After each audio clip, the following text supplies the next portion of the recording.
Eu convido a todos a ficarem de pé, os que puderem, para fazermos a leitura da palavra de Deus que se encontra no livro de Provérbios, capítulo número 2. Provérbios, capítulo número 2, versos de 1 a 6.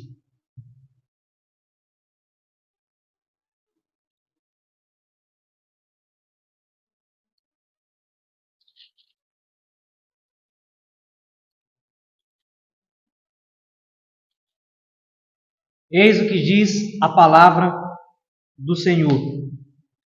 Filho meu, se aceitares as minhas palavras e esconderes contigo os meus mandamentos, para fazeres atento à sabedoria o teu ouvido e para inclinares o coração ao entendimento, e se clamares por inteligência e por entendimento alçares a voz, se buscares a sabedoria como a prata e como a tesouros escondidos a procurares, então entenderás o temor do Senhor e acharás o conhecimento de Deus. Porque o Senhor dá a sabedoria, e da sua boca vem a inteligência e o entendimento. Ele reserva a verdadeira sabedoria para os retos, é escudo para os que caminham na sinceridade. Guarda as veredas do juízo e conserva o caminho dos seus santos. Então entenderás justiça, juízo e equidade, todas as boas veredas, porquanto a sabedoria entrará no teu coração, e o conhecimento será agradável à tua alma. O bom siso te guardará, e a inteligência te conservará. Seca-se a erva e cai a sua flor.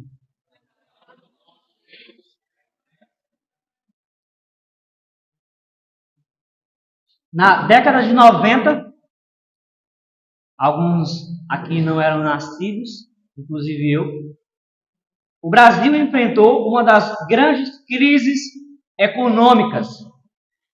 Na época, Fernando Collor, presidente eleito, havia confiscado a poupança de milhões de brasileiros.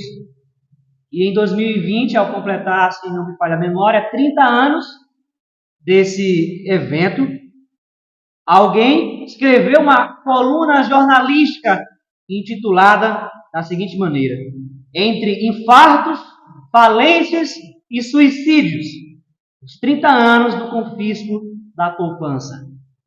Essa linguagem usada por esse jornalista e esse acontecimento em nossa história estão estreitamente relacionados ao nosso texto de Provérbios 2. Tudo que as pessoas tinham de mais precioso, aquilo pelo que elas tinham lutado a sua vida inteira, estava sendo guardado nos respectivos bancos e, no momento oportuno, foi confiscado pelo Estado. E sendo tudo que elas tinham, não deve causar uma má impressão ou um espanto às consequências reais: infartos, falências e suicídios. Os que tinham sua mente e seu coração envolvidos completamente em seus negócios, provavelmente ou infartaram ou buscaram se suicidar. Desmoronaram ao serem traídos e prejudicados. Deus não foi o primeiro refúgio delas.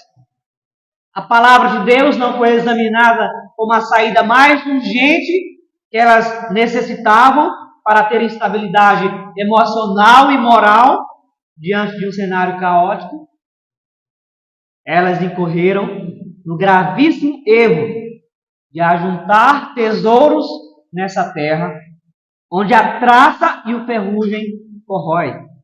Isso não significa que elas não poderiam ter aqueles recursos, nem serem ricas, mas elas construíram suas vidas, de modo que o que acontece com elas depois deste evento demonstra de fato aonde a vida delas estava estabelecida.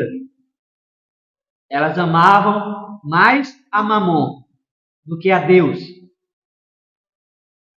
Há diversas áreas, aliás, em que os homens, você pode estar nessa esfera também, que ao serem frustrados, correm para a saída mais fácil que lhes vem na mente. A mais comum em nossos dias é o suicídio. Quantas pessoas hoje não estão pensando em suicidar-se, como se essa fosse a melhor maneira ou a maneira de resolver os seus problemas.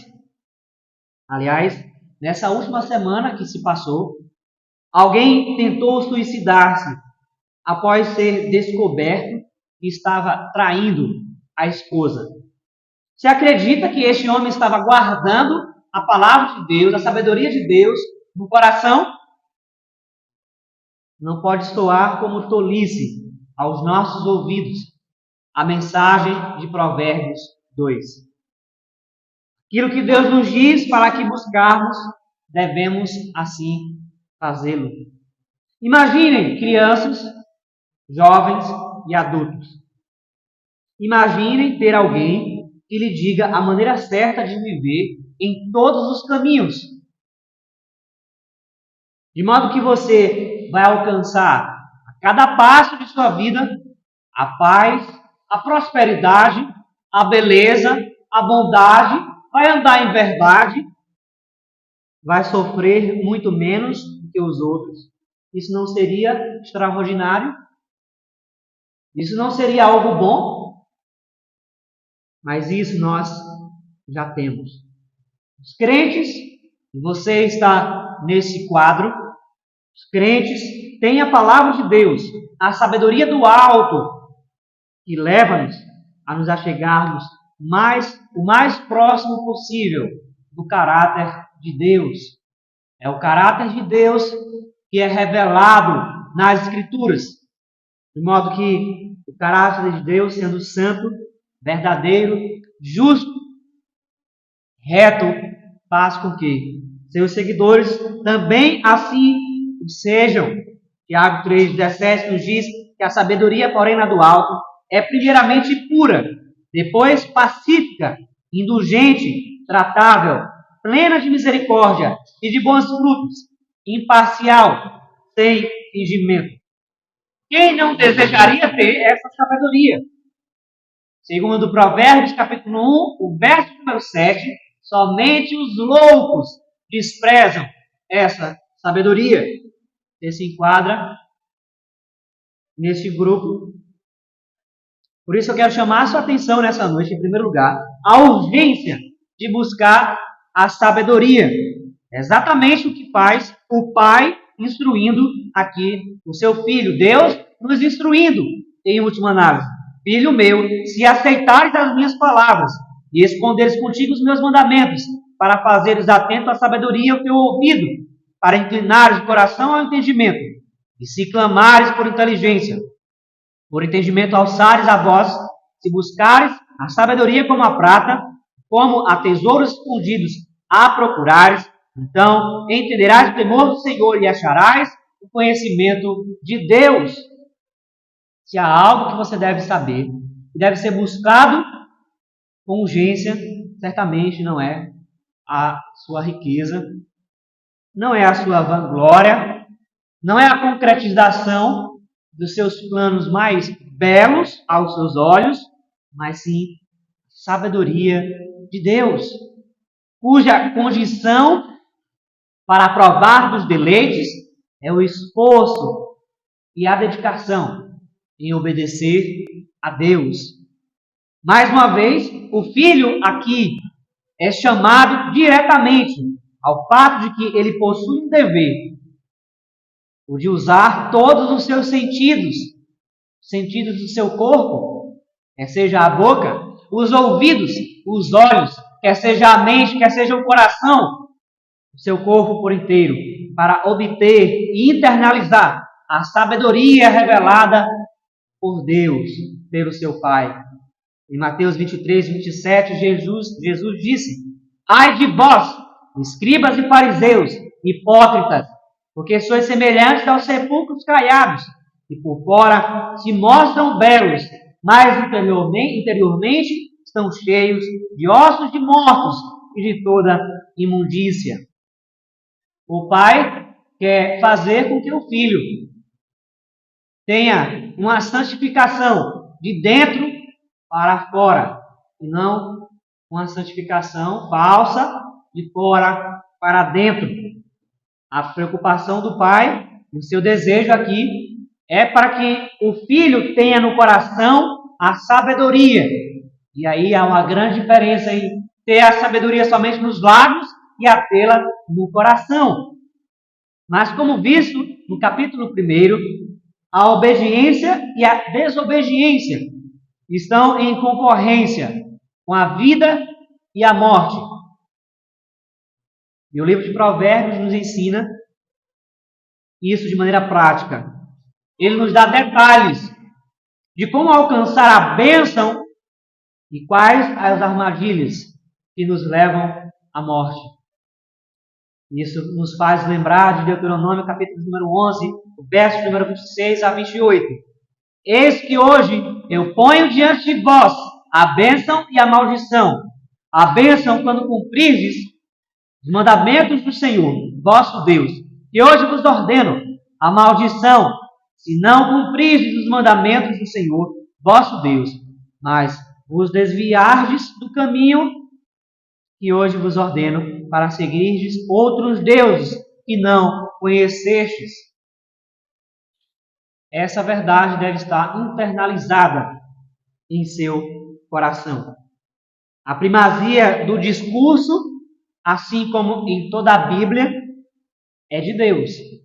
É Deus que começa falando. É Deus que começa agindo. Aqui, na figura do Pai, é Deus quem está lhe chamando, lhe ordenando a que você busque a sabedoria. Porque é a partir dele que Salomão profere estes provérbios. É a partir dele que os outros escritores de alguns provérbios aqui escrevem. Ninguém para isso por ele. É Deus quem ordena todas as coisas. É a partir de Deus, Salomão assim o mostra, esclarecendo as mentes, que Deus requer 3 coisas. Ele requer urgência, obediência e prontidão. Por isso, perceba os termos usados nos versos número 1 a 4. As ações que o pai impele para que seu filho execute. Não há como eximir aqui o filho das suas responsabilidades. Ninguém vai fazer nada por ele. Ninguém vai tomar uma decisão por ele. Ninguém vai pensar biblicamente por ele. Ninguém vai falar por ele. Ninguém vai olhar pelos olhos dele. É ele que deve agir. Ele não vai alcançar esses objetivos facilmente. Mas ele deve ouvir e praticar o que tem sido dito pelo seu pai. Filho meu, se aceitares as minhas palavras e esconderes no coração os meus mandamentos para fazeres atento à sabedoria do teu ouvido e para inclinares o coração ao entendimento, e se clamares por inteligência e por entendimento alçares a voz, se buscares a sabedoria como a prata e como a tesouros escondidos a procurares, então entenderás o temor do Senhor.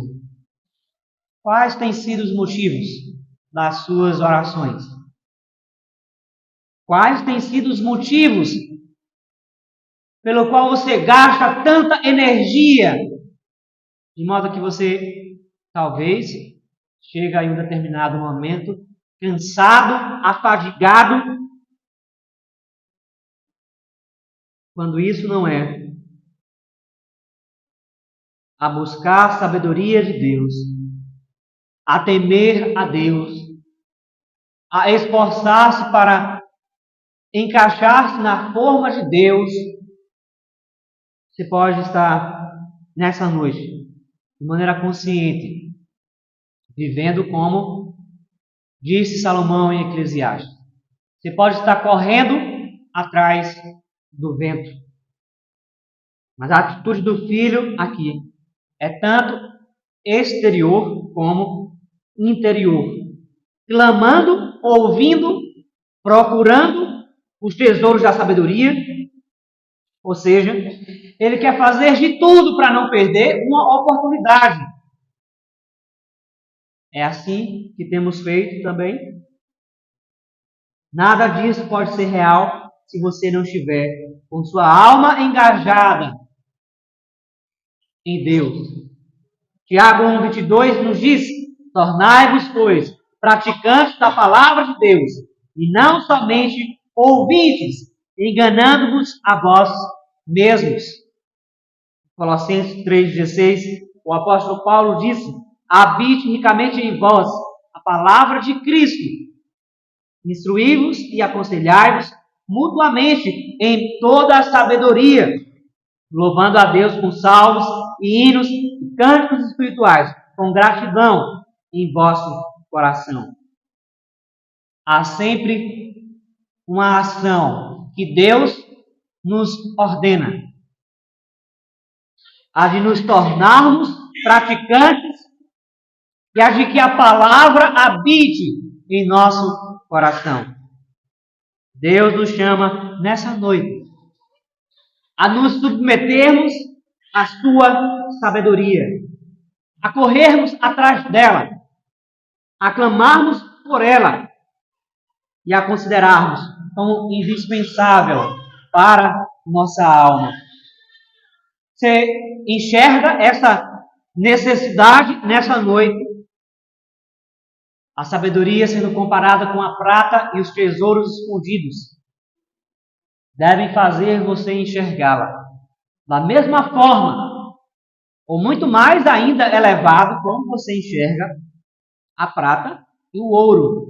Como você agiria ao saber que você poderia conquistar prata e ouro? Você não se esforçaria? Você não correria atrás?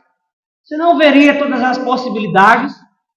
Assim, você deve também agir com a sabedoria de Deus. Ela está disponível àqueles que a buscam. Você a tem buscado. Mas, em segundo lugar, observe comigo a provisão e a proteção da sabedoria. Desde o verso número 6, ele diz: porque o Senhor dá a sabedoria. Da sua boca vem a inteligência e o entendimento. Ele reserva a sabedoria para os retos, é escudo para os que caminham na sinceridade, guarda as veredas do juízo e conserva o caminho dos seus santos. Então entenderás justiça, juízo e equidade, todas as boas veredas, porquanto a sabedoria entrará no teu coração, e o conhecimento será agradável à tua alma. O bom siso te guardará, e a inteligência te conservará. Você já pensou na providência de Deus? Providência de Deus, onde Ele governa todas as coisas e tem controle de tudo para a sua própria glória, sendo impossível, então, Ele negar o seu caráter a partir dos seus atos. A consequência lógica também de obtermos a sabedoria, de a praticarmos, é a de que ela trará provisões extremamente benéficas para a sua alma e para a alma dos seus filhos. Jó, aliás, tão homem conhecido na Bíblia, provou dessa providência em meio à grande tribulação, pois sua boca e seu coração estavam apegados aos mandamentos de Deus, de modo que Jó chegou a afirmar que se Deus o provasse, ele sairia como o ouro, de modo que independe de qual provação Jó iria passar, quer seja um grande sofrimento ou um pequeno sofrimento, Ele afirmou que seria aprovado como o ouro. Jó 23:10 ele diz: mas ele sabe o meu caminho, se ele me provasse, sairia eu como ouro. Os meus pés seguiram as suas pisadas, guardei o seu caminho e não me desviei dele. Do mandamento de seus lábios nunca me apartei, escondi no meu íntimo as palavras da sua boca. Jó é um grande exemplo para você que acredita que em meio aos sofrimentos, que em meio às circunstâncias difíceis, você não pode ser sábio. Você não pode agir de maneira racional a partir da Bíblia. Você pode, você deve e você tem a palavra de Deus para assim o guiar. Mas a propaganda moderna de sabedoria é a de que a educação restaurará os homens. Não é isso cada vez mais que os homens têm feito? Bilhões e trilhões de reais, de dólares, injetados na educação, para no final das contas, as almas continuarem na mesma podridão, no lamaçal do pecado. Essa afirmação é falsa. A educação não pode restaurar o homem, muito menos protegê-lo. Somente a educação bíblica pode restaurar o indivíduo, protegê-lo verdadeiramente, de modo a transformar a sua mente, como disse o apóstolo Paulo em Romanos 12:2. É Deus quem transforma a mente, que limpa de toda a imundícia.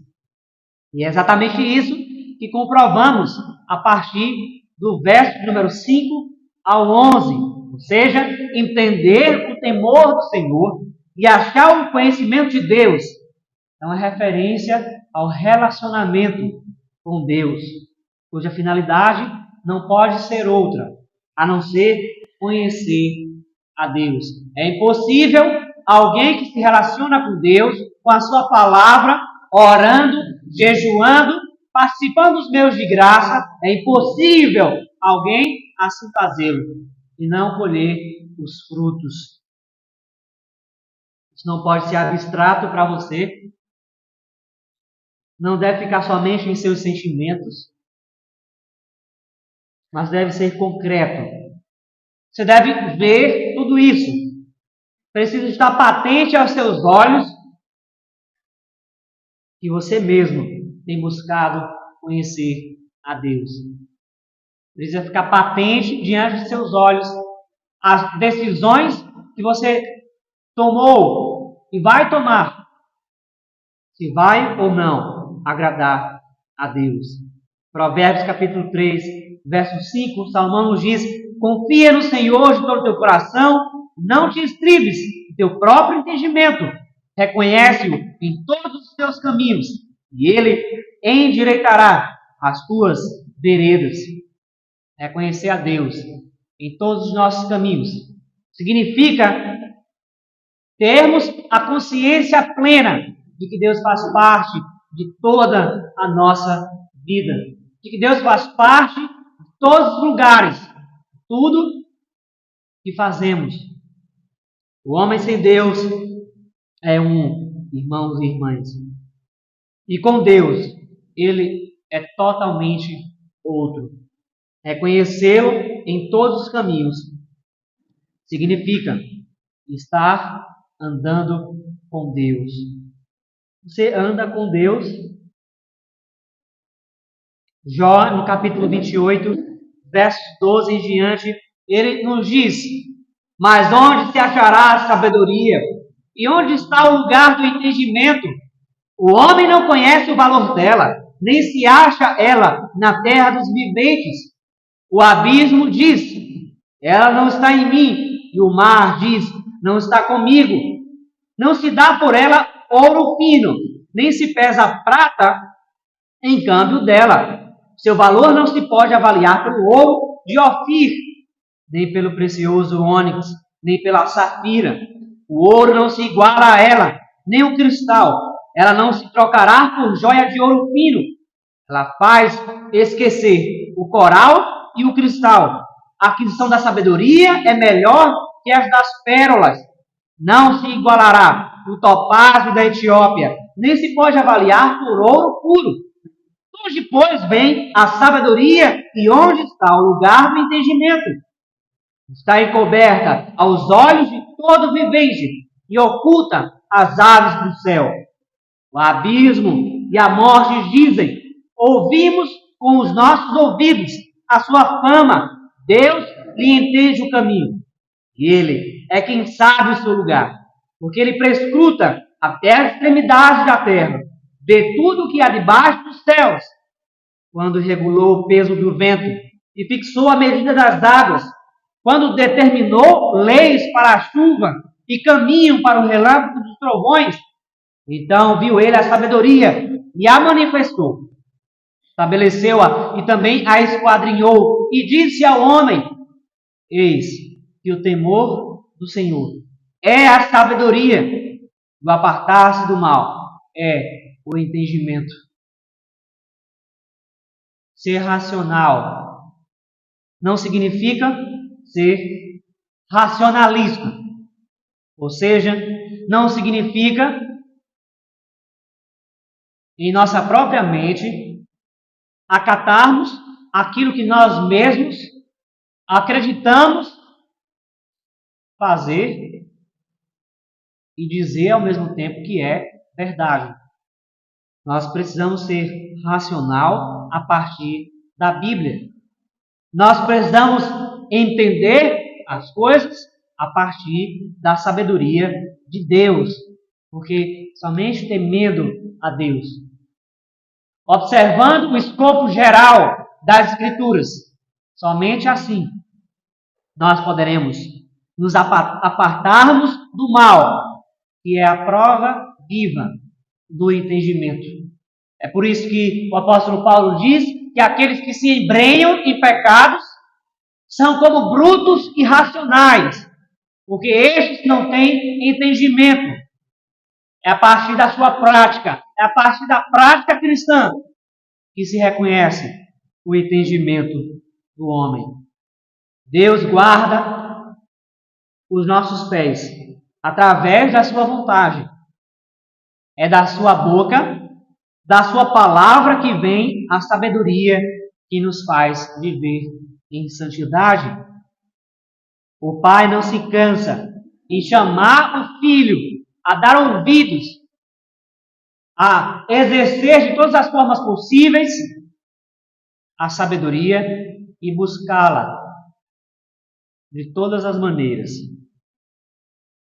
Por isso ele nos diz que justiça, juízo e equidade serão totalmente compreendidos por aquele que teme a Deus e aparta-se do mal.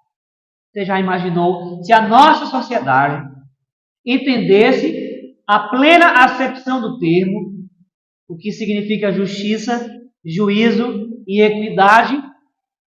Você acredita que as viúvas estariam passando necessidade e os órfãos estariam sendo humilhados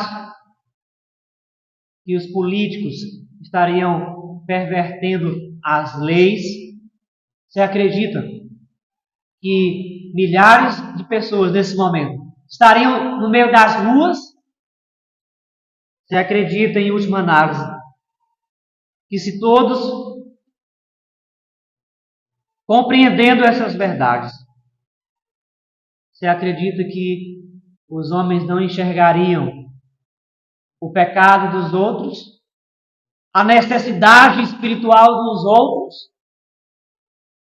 Há muitos crentes que não estão alicerçados nessas verdades, que não conhecem a verdade de Deus, de modo a que olham para os outros como se fossem qualquer outro homem, de modo a não compreender a maldição do pecado, a falta de sabedoria a irreverência, de modo que somente aqueles que possuem a sabedoria do alto, que compreendem as verdades que transformam a alma, estes podem enxergar o mundo da verdadeira ótica, a partir da verdadeira ótica.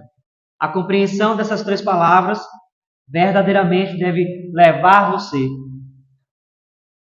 a uma transformação de relacionamento com os outros, a enxergar os outros de maneira equíname, justa, a você proferir os seus juízos de maneira clara, de maneira bíblica, de modo que você exale a sabedoria do seu Pai, a sabedoria de Deus, o seu Criador. Mas eu chamo a sua atenção ainda, em terceiro e último lugar, a retidão dos que guardam a sabedoria. Verso número 6 e 7, Salomão nos diz: porque o Senhor dá a sabedoria, da sua boca vem a inteligência e o entendimento.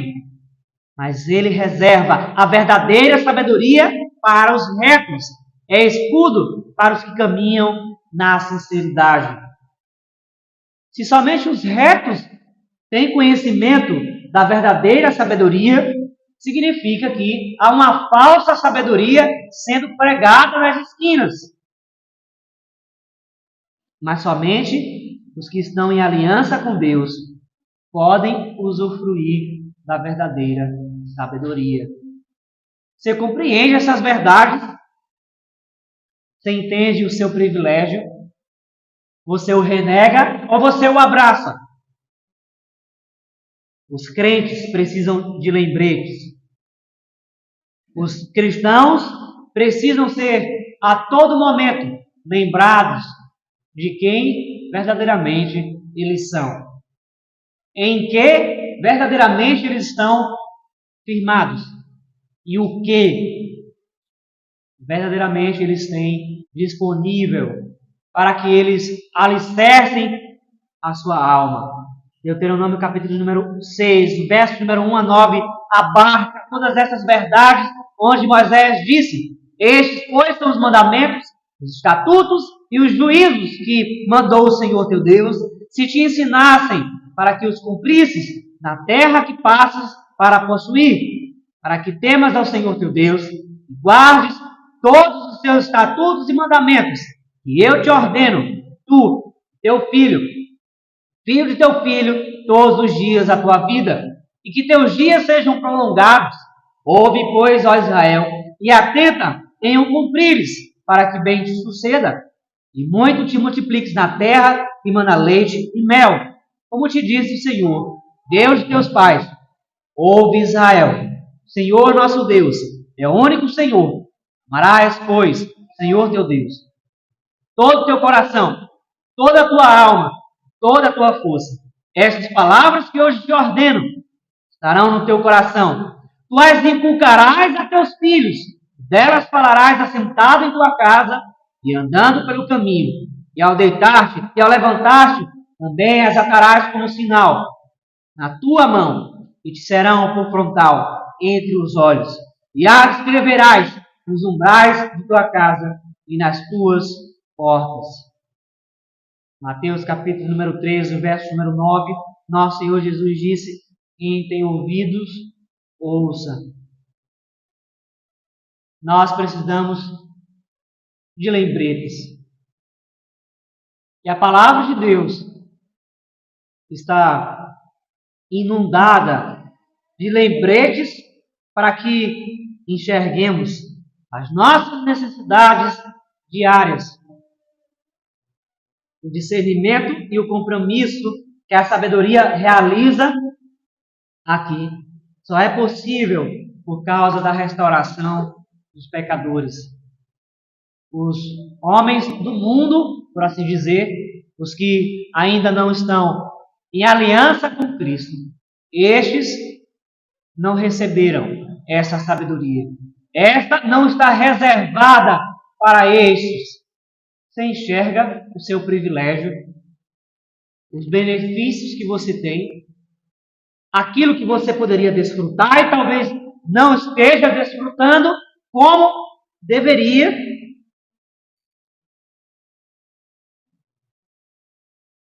Em Jeremias capítulo 24, verso número 7, o profeta diz: dar-lhe-eis coração para que me conheçam que eu sou o Senhor. Eles serão o meu povo e eu serei o seu Deus, porque se voltarão para mim todo o seu coração. É no coração em que a palavra de Deus deve habitar. Porque é do coração que procede os maus desígnios, disse Jesus em Mateus 15. É do coração que procede a maldade, a impureza, a lascívia, e não daquilo que entra pela boca do homem.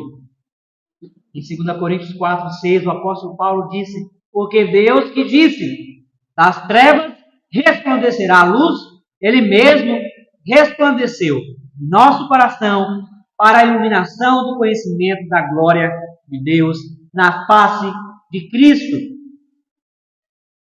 Não há verdadeiro sentido para a vida. Seus filhos não encontrarão sentido, você não encontrará sentido a parte de Cristo. É por isso que os homens estão vagando neste mundo. É por isso que eles não encontram refúgio para as suas almas.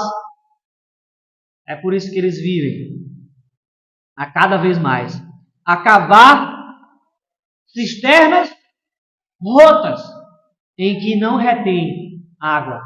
Cisternas que estão sempre furadas. Porque o cristão é aquele que tem Cristo sendo formado nele. Ele se deleita no conhecimento de Deus, não como algo teórico, em que ele pode demonstrar somente em palavras para os outros, coisas belas, coisas intelectuais até, mas como algo prático que muda a essência da sua alma, que muda a essência da sua prática diária. Por isso que o salmista, mais uma vez, no capítulo 19, verso número 10, disse: o temor do Senhor é límpido e permanece para sempre. Os juízos do Senhor são verdadeiros e todos igualmente justos. São mais desejáveis do que o ouro, mais do que muito ouro depurado, e são mais doces do que o mel e o destilar dos favos. Você quer desfrutar de algo doce, agradável, algo que lhe faça sentir prazer? Somente através, por meio da sabedoria de Deus, você pode assim viver. Talvez você esteja nessa noite gastando seu tempo, perdendo a sua energia, dando importância ao que não lhe vai trazer satisfação em Deus. Provavelmente você não desfrutará de toda a recompensa da sabedoria se você não agir freneticamente como o filho aqui foi ordenado a agir. Nos 4 primeiros versículos. Agindo, ouvindo, buscando, orando, fazendo tudo o que estiver ao seu alcance para se inteirar do conhecimento de Deus. Por sua fronte, vamos orar. Ó Deus Altíssimo, nós elevamos a nossa alma a Ti. Só Tu podes esquadrinhar o nosso íntimo, só Tu podes, Senhor, provar a nossa fé. Ajuda-nos nessa noite. Se formos provados, faze com que sejamos aprovados como Jó, que saiamos das provações como o ouro refinado,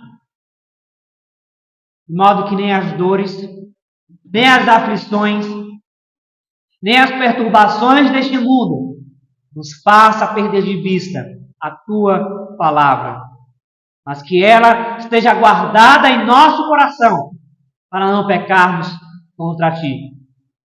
Te rogamos, Senhor, Ajuda-nos, em nome de Jesus Cristo, teu Filho. Amém.